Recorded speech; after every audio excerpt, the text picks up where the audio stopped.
morning, everyone. We are from Inqui-Lab Foundation. I'm Vivek, and Ajay is also there with me. Ajay primarily works on the technology, and he was the one who was behind developing this model. I'll just take a minute to quickly introduce what Inqui-Lab does, where we started in the cohort, and what we are currently doing. So the main objective of the mission that we are working at Inqui-Lab Foundation is how do we build innovation and agency in students through design thinking and experiential learning as a pedagogy.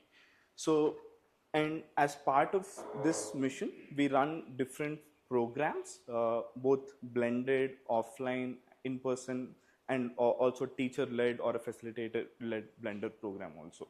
So, and in both the programs, students go through different innovation modules. And right now, I mean, just for the context, blended is as of today across all the 29 or the 33 states. And there is a pilot that's going on in Bhutan and Maldives, especially for the blended learning program. And what happens in this program is students go through different innovation or the learning modules. And there are a multimodal input submission formats that happen. It can be text, it can be paper as Anand was pointing out, or it might be a video mode. And the challenge that we are facing right now is while there are large scale submissions that are happening, there is no evaluation that is happening, one to map them to the opportunities or the incentives that are present post program. And on the second, due to the scale and the effort that is taken, no feedback mechanism is in place either to the teacher or the student. To solve this, our idea was say how do we leverage AI both as an evaluator for the first phase, which might be more for the school, government or the systems to analyze the student learning outcomes, or how do they map them to the opportunities.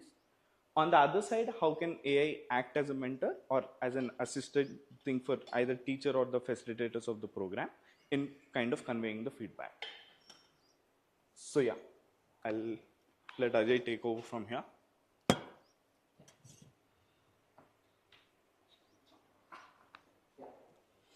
So when we just joined the AI Cohort Program, so what they had is that they had a set of the ideas and they used to do manually evaluation, and they had a framework.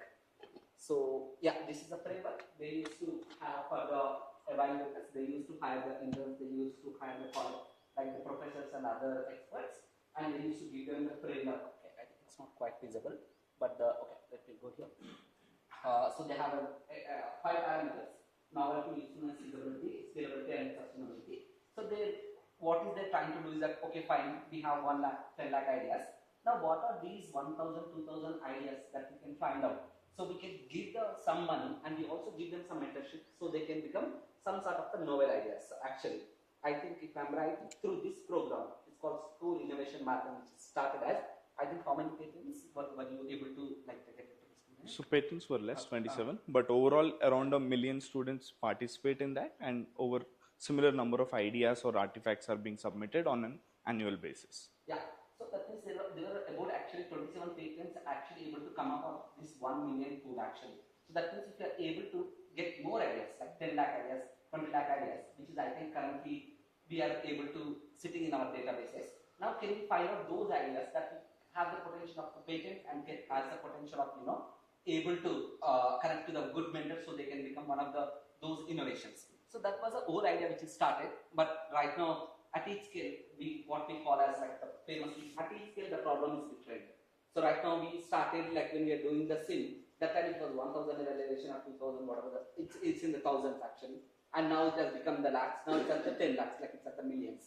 So what we have done like as a part of the first phase of the cohort for the September month is that the same evaluation framework we have taken and we have qualified, and these are our results actually. What we are trying to say is that GPT-5, whatever the human evaluation, is able to match the 67, and GPT-4 is 68, and Gemini. So what we are able to conclude in some sense is that, okay, fine, I think we can use one of these models, like GPT-4 mini, like because it's cheaper and it's able to get it, but also we can see the Gemini also seems to be somewhere in the middle, and it has difference, whatever. So I think the idea, like then we started thinking about, okay, fine, now we have to do the evaluation of the ideas, and now we have a lot more ideas. Now what are the different ways of doing the evaluation? That's like what we started asking it. And the interesting things that have emerged actually is that if you go here, yeah, okay. Okay. So then we thought, okay, anyway, we are able to get the evaluations right? So but can you think of the different ways of doing it and getting it right almost? So what we have come up with that, okay fine, we have said, okay, there is a one guy who is trying to evaluate the ideas. Can we have a panel of people and doing the evaluation? Can we do that kind of LLM instead of a single LLM doing it? Can we have the multiple agents doing the like the evaluation, like a sharp plan, and where they have the consensus algorithm to be able to come up with what is the best idea? And our research actually, like the findings are surprisingly interesting in the sense that it says actually a single evaluator actually seems to be a better idea compared to the like in the ways we prompted, in the ways compared to a multi-agent which have the 5 persona. So what we're trying to invoke is that okay, you are this person, you are this person, you are every person in a single prompt. That seems to be like a little bit confusing and overloaded in the context compared to a single prompt saying okay, this is what you have to do and this is what you have done. But I think interestingly the other day, like the Robo and other people in the team, one of the team members, we had a conversation, like that conversation has led to us to try one more thing in the yesterday, which is that okay fine, okay, instead of actually making one persona, like 5 personas in one LLM, can we try 5 different LLM calls and can we get the results? So what's happened of the same, like now if you look at here, okay, there's some interesting findings. So like the way to read this graph is like, you know, now we have, okay, just to give the context of where the data is coming, how it's coming, just like I tell the pattern. And what's the time now? How many minutes we have? We have 8 minutes. Go ahead. Okay, okay, sure. No, just that. Okay, that's wonderful. Okay. So if you look at here, okay. So there is a problem. The CID is some unique ID to distinguish one idea from the another. Nothing fancy. So there is a problem statement and there is a solution. There are about 15 of them we have it, and this is what we have used. Okay, there are problem and there is a solution, and now I have given this to the experts, Vivek, and we asked them, can you actually rate your novelty? Can you rate your usefulness, feasibility, scalability, sustainability? This is what he rated in a separate world. And in the another world, what I'm trying to do is that I'm trying to take the same 15 problem sets, like from somewhere here, which is the same problem statements. Yeah, it's somewhere here where we don't have any parameters, nothing. It's just that we have a problem and solution. And what we are doing is that sort of we set up this pipeline, and where the outcome of the pipeline is that we have run against the 15 ideas. Now, what the outcome of that one is that if you go here, yeah. So what happens is that for a single idea, if you look at, I think this is what should explain. Now, if you take the one of the CIDs, what we really trying to do is that, okay. Now, for example, let's take the CID number 14. It's very interesting. Okay.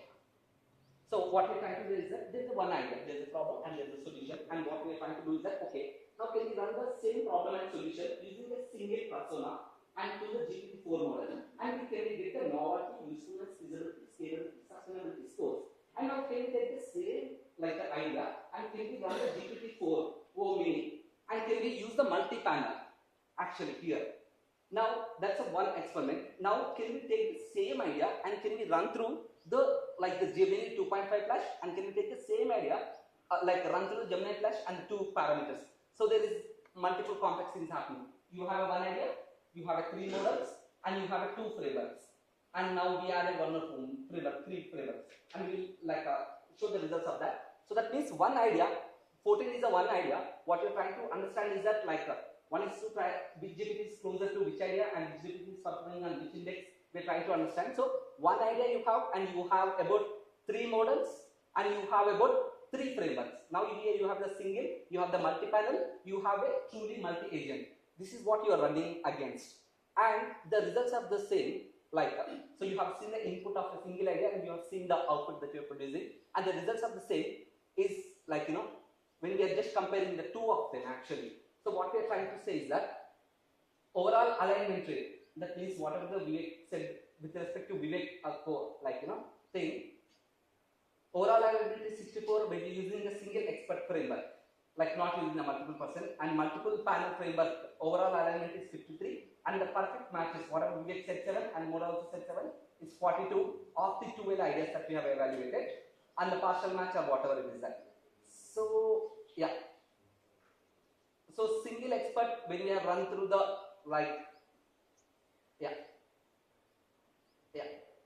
okay, there are 5 missing, 10 missing, but what we are trying to, at the end of the day, trying to say is that the single evaluation seems to be better compared to the multi, or compared to the invoking the 5 different personalities in a same prompt. Then we ask, okay, why to invoke the 5 different prompts in a single thing? Can we actually invoke the 5 different prompts and can we see what's happening? Because it's something of a bit of interest. So what we have done is that now, again the same thing, now we have run through the 3 of them actually, like as an experiment. Now this is 2 is done, now here we go 3. So now what's happening is that if you look at the graph, so here true multi-agent, that means each one of the personalities is invoked through a separate LLM, and now you have about, for each one of them you have 5 calls because you have 5 personalities.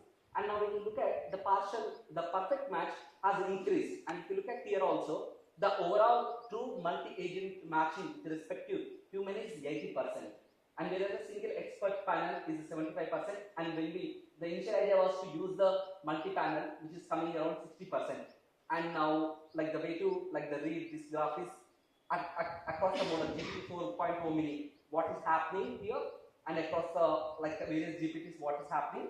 Now you get to see here how the true multi-agent is performing in terms of the token efficiency analysis.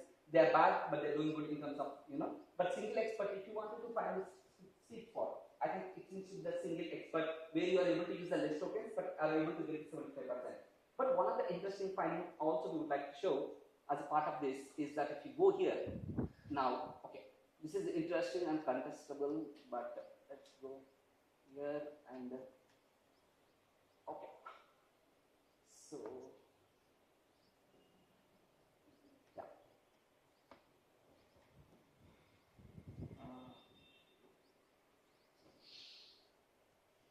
Okay. Sure. So now, one of the interesting things that's coming up, so how many things you have questioned at the end of the day? For example, if you wanted to find the best novel ideas in the world, so what is this trying to say is that there is a novelty as an idea. You are trying to say, Vivek has, in some other word, he quoted, this is a novelty, and you are trying to say there is a generic intent flash actually as a novelty idea using the single framework, it is able to print 91.7% of whatever Vivek. So that means if I wanted to replace the Vivek, if you want to find this clone, that means further if I have an idea, I want to just find the novelty, I just use the generic 2.5 flash. And if I wanted to use the feasibility, if I wanted to use the feasibility as an indicator, now what we are trying to say is that GPT 4.0 mini seems to be outperforming in terms of the feasibility. So there is different character, I don't know, it takes a while to distill what to use for what and how do we use the best case, but it's not very obvious to sort of use one model for one of the things actually. So for example, today if somebody asks me, give me an idea, you can say it's novel or not, I just want to use the GPT, based on these results, I want to use the Gemini 2.5 flash. But if somebody comes, okay, whether it's feasible or not, I want to put through the GPT 4.0 mini because it's able to achieve 91%. It's the same problem. Everything is everything is taken as a constant. We are trying to get the same results. And if you wanted to sort of measure the other parameters, the scalability and other things, there is another model that is emerging. And now this is what you try to get to read. So what you're trying to essentially say is the summarization is that if I wanted to use a novelty, and if I want to check the novelty, one of the best model to go with is the Gemini. And if I want to go to the usefulness, one of the best models are is that contestable, is that Gemini and now GPT-5, both of them. But since the GPT-5 is a bit costlier, so it's because they are at the same level, I will go with one of the right ones. So yeah, that's one thing. But one of the observations is that just want to conclude with two observations actually.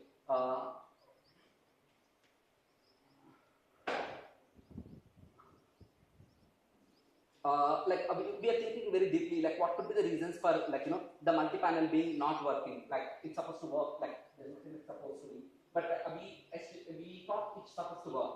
But one of the things that seems to be for us is that one is the simulation paradox, where you're trying to mimic the 5 personalities in a given prompt and it's like trying to have the overloading the context and there's a drift in the base. So that means it's trying to do 75% of evaluation focus and 25% of the framework, but whereas if you use the other way, multi-one, it seems to be. That's the reason why we have shifted to the true multi-agent, where you try to give the functionality to API call and it gets that.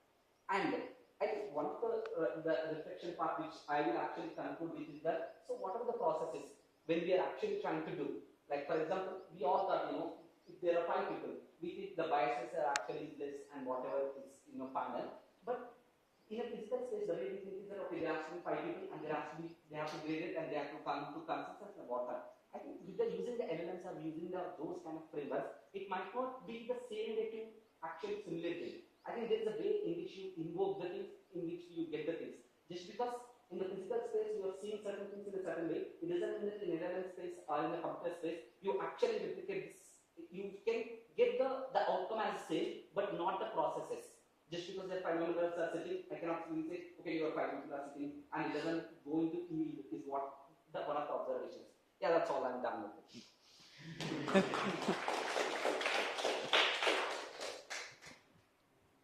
We are well time, Yeah. I have a question. So this idea of evaluation, the parameters that you consider there, like novelty, usefulness, the idea of what novelty means can be highly contextual. So what is the universe of contextualization here? So right now we are taking it as a rubric-based evaluation, Steven. And so basically 0 would mean that it might be a like absolutely copied idea. It can be from their own textbook or something that is widely popular. But how will you know that it's from their textbook? So, I mean, that is where the existing database would come into. So what we are doing is we have a data set from the last 5 to 6 years, and we are also sourcing data from the existing innovation challenges in Indian context. And then, so there is also plagiarism check we are introducing at a later point. That would be the next thing. So these would be the 3 parameters. So something that is very generic or something that is not filled properly. Both of them would fall on the lower end. And something that might be a unique application or a unique scientific principle altogether would come on the higher spectrum. But say, how do I evaluate today as a manual evaluator is what we are trying to replicate using the AI as well. So the same rubric which a human would use is what the AI is getting trained on. Yeah. Yes, Karthika.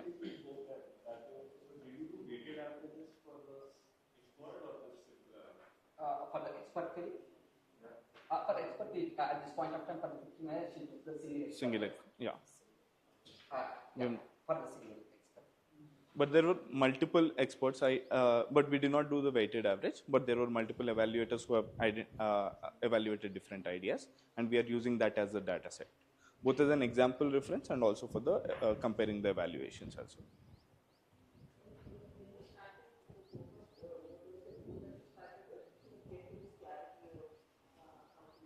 Yeah, I mean, before the cohort, it was all manual, and it's a mix, right? So it's a large-scale project where the government is crowdsourcing evaluators, and we find that process to be like a little flawed, and it was not giving the right outcomes.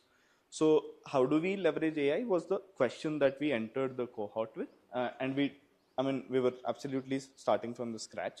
So right now we have clarity on what is possible and what is not possible.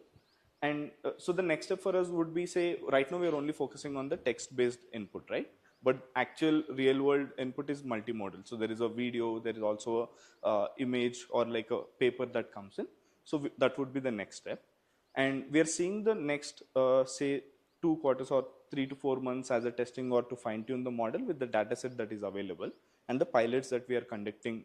So we have already conducted a pilot with 5 schools. Now we are taking a district as a sample size and see how it is going on. And government is parallelly conducting the human evaluation starting from January. So we will take that as a input training data or the benchmark for this year and see how it is trailing with that and establish a proof of concept by March is what the idea is. If everything goes well, government is interested to integrate that for the next iteration of the program. So, I mean, once we fine tune and establish the proof of concept, that would be the direction that we would be taking. With the newer versions of these models coming in, do you think this evaluation exercise that will need to get repeated? What confidence? Yeah. Okay, I think that's an interesting question. I think every once in a while, I think there should supposed to be this kind of a black box model where anything new comes, maybe 10 new models are come, you should be able to get it and get the, because you have the rubric standard, and you should be able to use the best of the models available. I think that should be the black box model. You should not really look at what the model I'm using at someday. I think you should have that kind of framework is what we are thinking.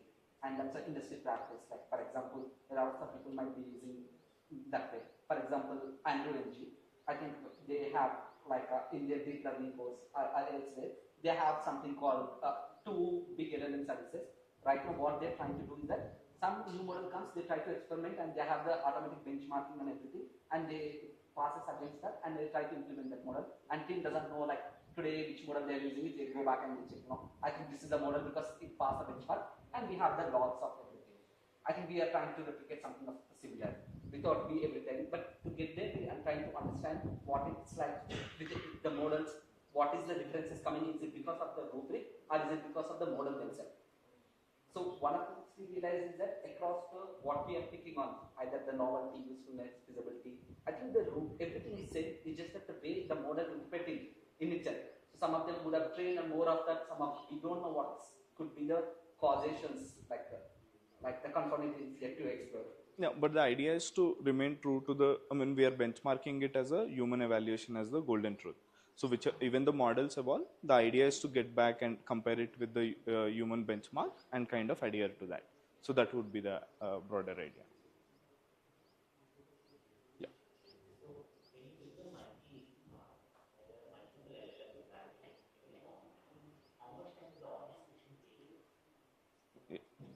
What is that? How much time did the orchestration take when you were doing the multi-agent model? Yeah.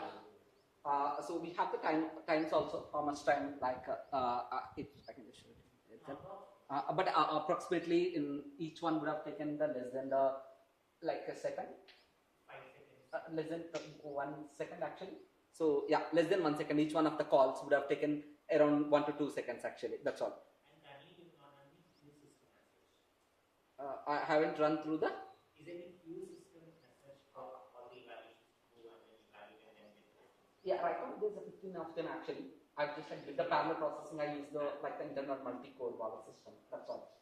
But it's not difficult to use the Azure NGO or like a Kafka or any of those standard NGO. As in at each scale the problem is different, so we try to solve different problems at different scale. Right now to establish that human wallet benchmark with respect to the model, and find out the best model, and now establish the systems with respect to 10 lakh of ideas and process them.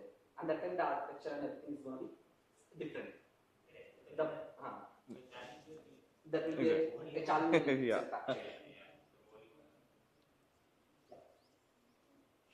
Yeah, thanks a lot. Thank you.